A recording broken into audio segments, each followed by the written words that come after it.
सबसे पहले आज का जो क्लास अगर यदि मान लीजिए हम लोग स्टार्ट करते हैं तो इसमें सबसे पहली बात है कि आपकी एकाग्रता, आप सही से बैठने का तरीका, बोलने का तरीका, ये सारा माइंड अपने सेट कर लेंगे कि हमें किस तरह से क्या करना है, नहीं करना है।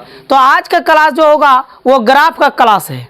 जो भी बच्चा जिसका भी छूट गया हो वो ग्राफ जो इस तरह से आज का शॉर्ट क्लास होगा, जो कि इस क्लास में आपको वो सारे मटेरियल मिल सकते हैं जो कि एग्ज़ाम के लिए आपका मोस्ट इम्पोर्टेंट क्वेश्चन है।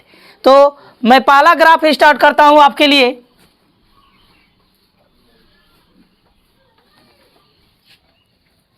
पहला समीकरण है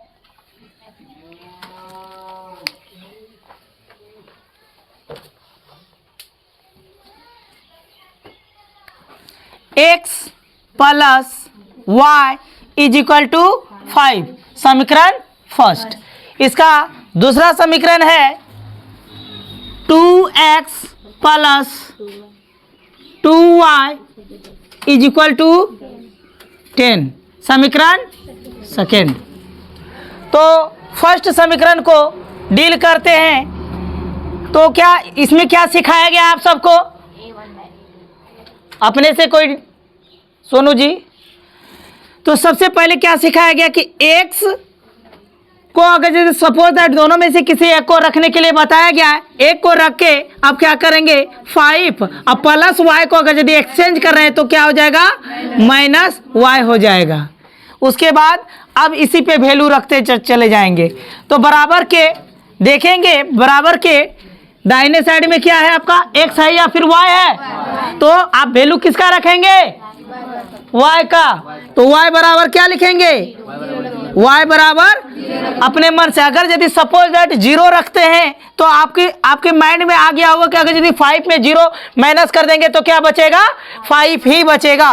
तो क्या होगा, तो समीकरण लिखेंगे x बराबर 5 अब माइनस y के स्थान पे बाबू 0, इसलिए x बराबर क्या हो जाएगा 5। यहाँ तक में कोई दिक्कत नहीं। उसके बाद पुनः कम से कम ग्राफ में कितना वैल्यू निकाला जाता है, 3 वैल्यू निकाला जाता है। मार्क कर दीजिए मेरा दूसरा।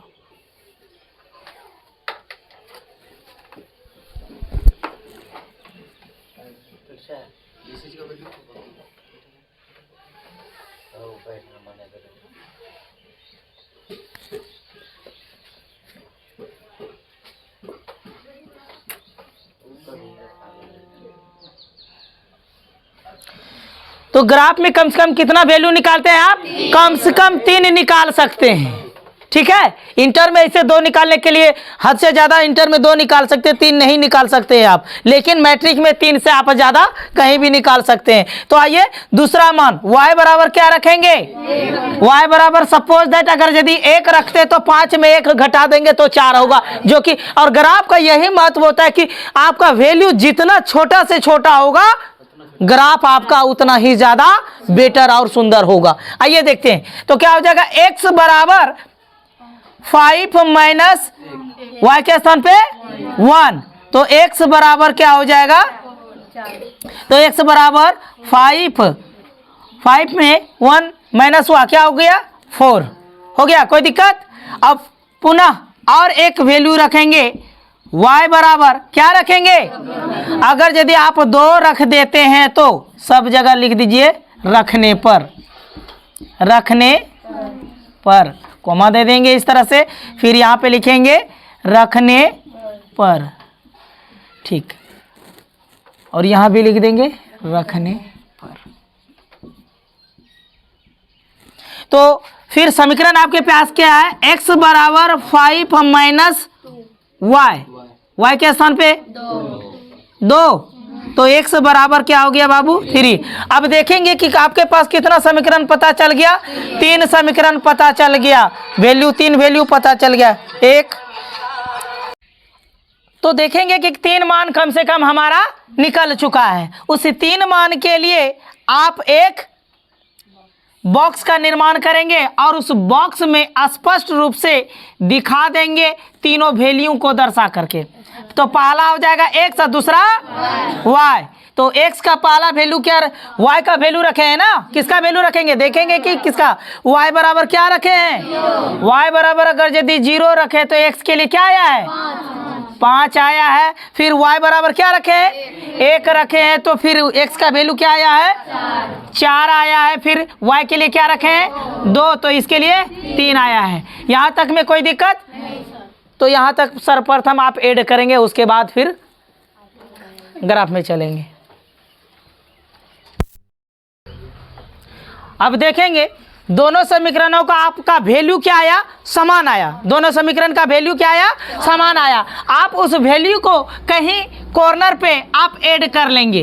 वो वैल्यू जो आपका आया है किसी कॉर्नर पर ऐड कर लेंगे एक्स वाई का वैल्यू, एक्स और वाई। एक्स बराबर वाई का क्या था 0, एक्स का क्या आया 5, फिर वाई का क्या आया 1 और 4, 2 और 3। इस तरह से आपने वैल्यू निकाला है।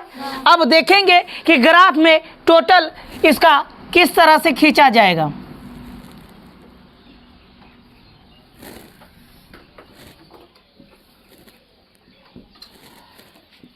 सर्वप्रथम ग्राफ कॉपियों में इस तरह से एक निश्चित दूरियों पर वह चिन्ह खींचा हुआ रहता है। आप उसको थोड़ा चिन्हित कर देंगे। ये क्या कहलाता है, एक्स अक्ष। ये क्या कहलाता है, एक्स अक्ष। और ये क्या कहलाएगा इधर, एक्स डैश। ये क्या कहलाएगा आपका, एक्स डैश।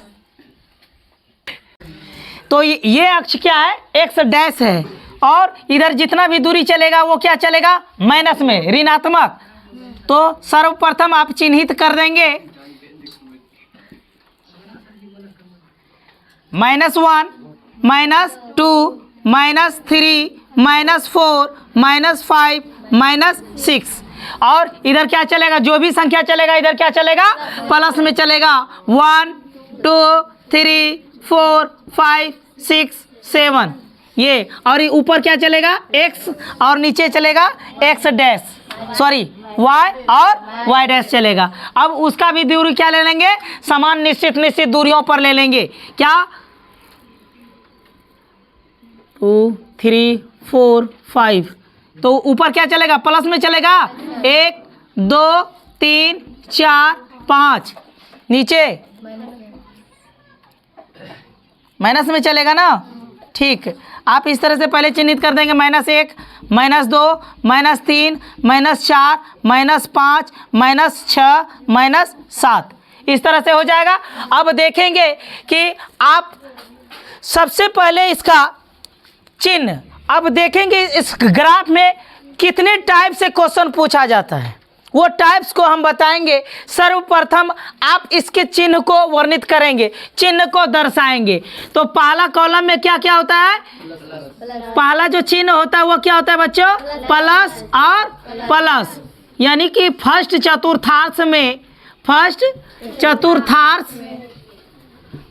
चतुर्थांश जो होता है उसका चिन्ह क्या होता है, प्लस और प्लस। वो ये सर्वप्रथम जो प्लस है ये किसका वैल्यू है, x का वैल्यू है। और दूसरा वैल्यू जो किसका है, y का। तो दोनों देख रहे हैं किसमें है, ये भी प्लस में लिखा हुआ है, ये भी प्लस में लिखा हुआ है। तो फर्स्ट चतुर्थांश का जो चिन्ह होगा वो क्या होगा, प्लस और प्लस का होगा। और दूसरा अब देखेंगे दूसरा कॉलम में जैसे आएंगे यहाँ पे लिख देंगे सेकेंड चतुर्थांश।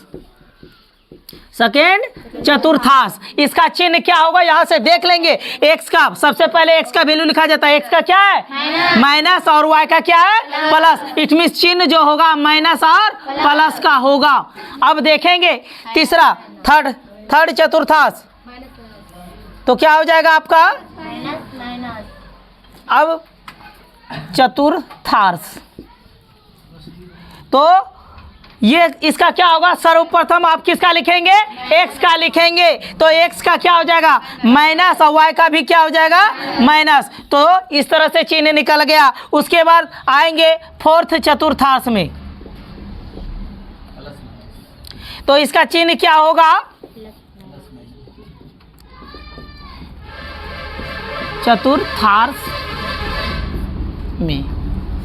तो इसका चिन्ह क्या होगा, देखिए x का क्या है, सर्वप्रथम x का लेना है, तो x का प्लस और y का माइनस, तो ये चिन्ह इस तरह से निकल गया। तो इसमें से आप पूछेंगे कि सर इस टाइप में चिन्ह में क्या पूछा जाता है, तो सर्वप्रथम चिन्ह में ये सवाल पूछा जाता है कि पहला टाइप का क्वेश्चन पूछा जाएगा। इसमें सर्वप्रथम आप वैल्यू पुट कर लीजिए, सर्वप्रथम आप इसका वैल्यू पुट करेंगे, क्या वैल्यू होगा आप देखेंगे। वैल्यू बैठाने का नियम किस तरह से, इसको किस तरह से इस पर एडजस्ट कर सकते हैं जो कि हमको फुल में फुल मार्क्स मिल सकता है।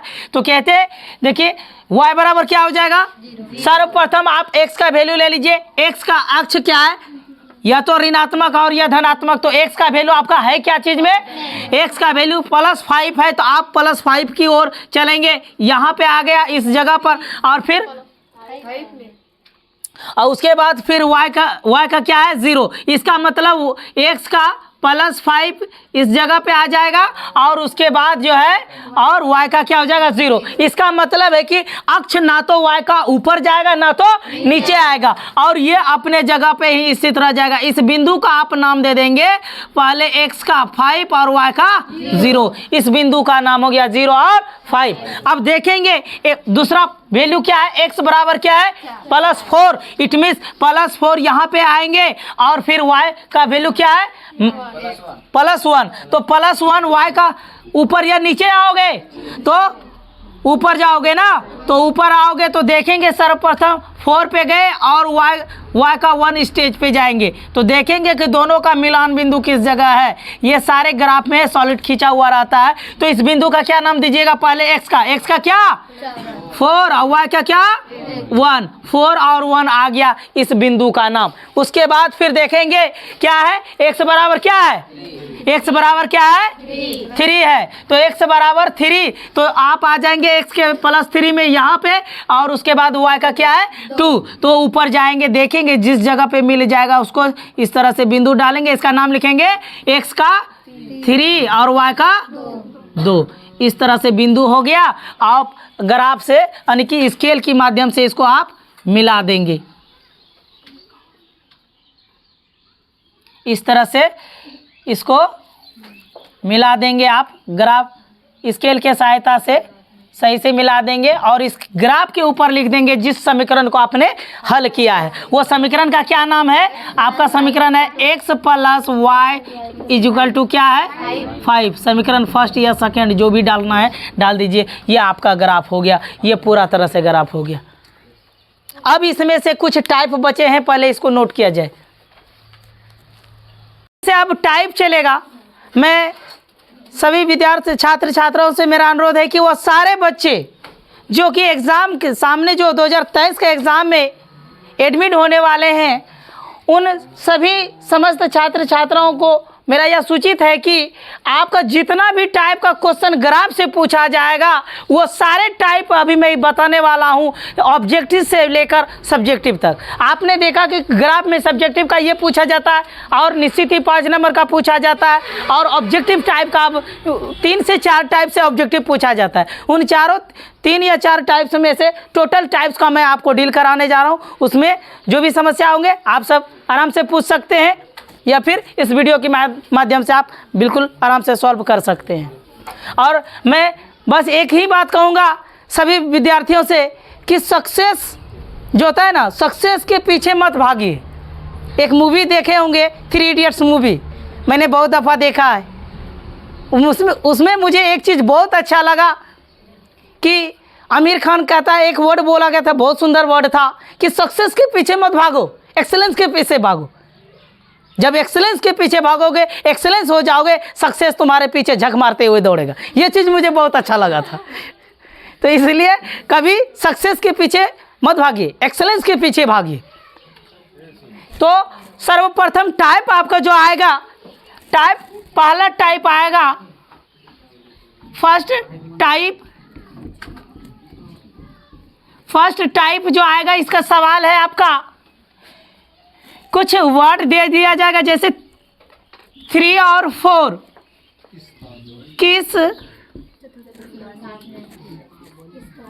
किस चतुर्थांश में स्थित है। तो इस टाइप का क्वेश्चन, आपका पहला टाइप का क्वेश्चन जैसे पूछ दिया जाएगा कि 3 और 4 किस चतुर्थांश में स्थित है, तो आपका अगर यदि संख्या नहीं भी देखेंगे तो देखेंगे कि क्या कि संख्या का चिन्ह किस में है, 3 भी प्लस में, इट मीन्स पहला संख्या x का वैल्यू और दूसरा y का वैल्यू। तो पहला जो वैल्यू है 3 प्लस में और ये क्या है y, तो इसका मतलब जो ये भी प्लस में और ये भी प्लस में, तो देखेंगे कि प्लस प्लस किस चतुर्थांश में स्थित है, तो आपका आंसर आ जाएगा फर्स्ट चतुर्थांश,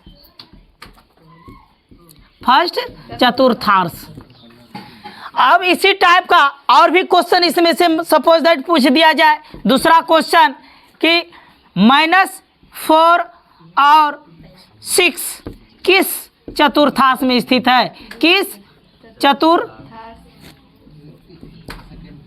चतुर्थांश में स्थित है, तो आंसर क्या हो जाएगा बच्चों, तो -3 और +4। सिर्फ देखिए संख्या पे ध्यान नहीं भी दीजिएगा तो चिन्ह पे ध्यान देना है कि माइनस और क्या है प्लस है, तो देखेंगे कि माइनस और प्लस किस चतुर्थांश में स्थित है, तो देखेंगे ध्यान से माइनस और प्लस किस चतुर्थांश में है, सेकेंड चतुर्थांश में, तो आंसर आपका आ जाएगा सेकेंड चतुर्थांश, सेकेंड चतुर्थांश। तो इस तरह से आपका आंसर हो जाएगा। और भी कुछ क्वेश्चन को मैं आपका सॉल्व करवा देता हूं जिससे कि आपका कोई भी क्वेश्चन एग्जाम में पूछा जाए आपसे बाहर ना हो पाए। तो फिर और एक क्वेश्चन है इसी में कि -2 और -4 किस चतुर्थांश में स्थित है, तो आप देखेंगे क्या बताए कि आपको डायरेक्ट क्या देखना है, अगर संख्या नहीं भी देखेंगे तो किस पे डिसीजन लेना, आपको चिन्ह पर देखेंगे कि माइनस x का वैल्यू -2 है और ये भी माइनस, इट मीन्स जो क्या है चिन्ह क्या है माइनस और माइनस का है, तो देखेंगे माइनस और माइनस किस चतुर्थांश में स्थित है, तो थर्ड चतुर्थांश। किस में है बाबू, थर्ड चतुर्थांश, तो आंसर आपका आ जाएगा थर्ड चतुर्थांश, थर्ड चतुर्थांश। तो इस तरह से क्वेश्चन आ जाएगा आपका, इसको ऐड करेंगे।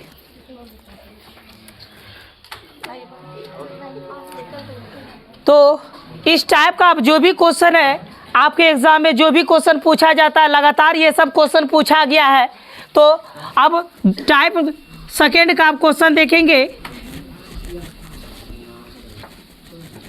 टाइप सेकेंड का क्वेश्चन में इसकी कोई ज़रूरत नहीं है,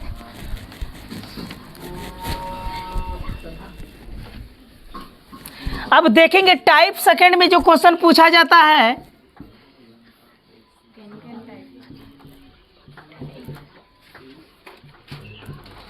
सेकेंड टाइप में जो क्वेश्चन पूछा जाता है कुछ भी रहे, पहला क्वेश्चन है ये जो कि बहुत दफ़ा पूछा गया है, मूल बिंदु का निर्देशांक, मूल बिंदु का निर्देशांक, तो इसका निर्देशांक बराबर क्या हो जाएगा 0 और 0, क्योंकि x का भी वैल्यू 0 और y का भी वैल्यू 0, तो मूल बिंदु का निर्देशांक का मतलब हो जाता है x डैश और y डैश। मूल बिंदु का मतलब हो जाता है ये बीच वाला जो बिंदु होता है x के लिए भी क्या हो जाता है बाबू 0 और y के लिए भी क्या हो जाता है 0, यही बिंदु होता है मूल बिंदु का निर्देशांक, इसलिए क्या होगा 0 और 0। अब रही बात इसका तीसरा टाइप से क्वेश्चन पूछा जाता है,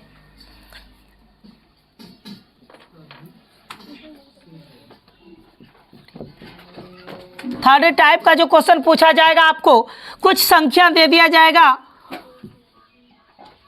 4, 5 में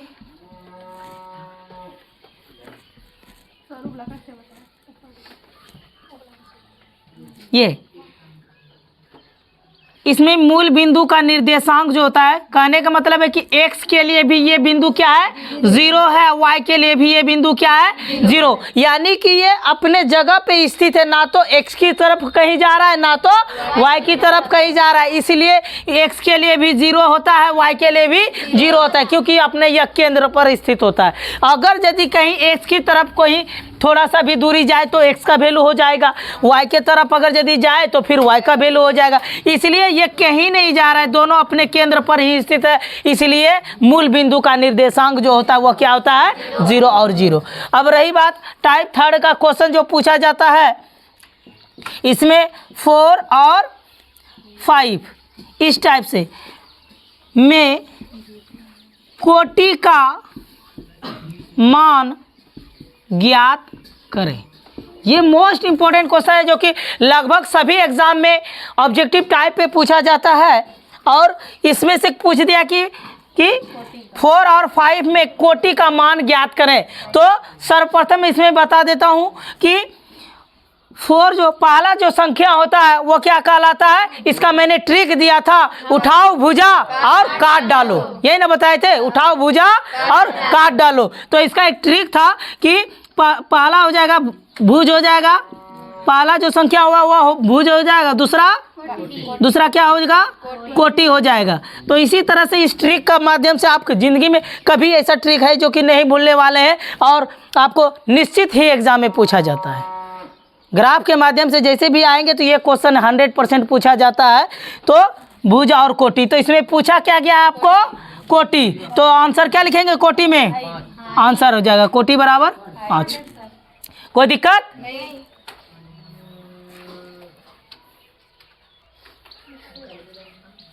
अब आगे देखेंगे टाइप थर्ड का ही कुछ क्वेश्चन है जिसमें से कि पूछ दिया जाएगा जैसे 3 और 6 में भुज का मान ज्ञात करें। तो इसमें से आपको बता दिया गया है ट्रिक। तो भुज का मान क्या हो जाएगा? भुज बराबर हो जाएगा, आप लिख सकते हैं भुज बराबर 3 हो जाएगा। कोई दिक्कत? बंद कर दो। तो देखिए अब प्रैक्टिस के तौर पर मैं आप सबसे आंसर जानना चाहूँगा कि देखते कि कितने बच्चों का इसमें आंसर आ पाता है। 2 और 4 में भुज का मान ज्ञात करें। आंसर क्या हो जाएगा? 2। आंसर हो जाएगा 2। तो भुज बराबर 2 हो जाएगा। तो और एक क्वेश्चन आज का लास्ट क्वेश्चन है ये, 6 और -5 में कोटि का मान ज्ञात करें। आंसर क्या हो जाएगा? तो कोटि बराबर हो जाएगा -5। तो मैं अंत में यही कहूँगा सभी छात्र छात्रा से कि आपको अगर यदि इस आईडी से जुड़े रहेंगे तो आपको SSC, GD, railway, group D, ITI या फिर सीटेट ऐसे बिहार पुलिस अन्य एग्जामों की तैयारी आपको विशेष रूप से आपको यहाँ पे वीडियो मिलते रहेंगे। और जो भी आपको समस्या हो आप वीडियो के माध्यम से या फिर मैसेज के माध्यम से हमसे जुड़ सकते हैं। और ज़्यादा से ज़्यादा मेरा यही अनुरोध है कि आप सब इस चैनल को ज़्यादा से ज़्यादा सब्सक्राइब करें और ज्ञान का लुत्फ़ उठाएं। और जो भी ख़त्म कीजिए। और मैं क्लास के लास्ट एंड में मैं यही कहूँगा कि महफिल भी रोएगी, हर दिल भी रोएगा, डुबा कर मेरी कश्ती साहिल भी रोएगा, इतना प्यार बिखेर देंगे दुनिया में हम, कत्ल करके मेरा कातिल भी रोएगा। तो बच्चों मेरा ये क्लास ग्राफ का क्लास आज था। इस क्लास में आपको जो भी पढ़ाया गया जो कि एग्ज़ाम में हूबहू आपको आने वाले हैं। धन्यवाद। Thank you sir.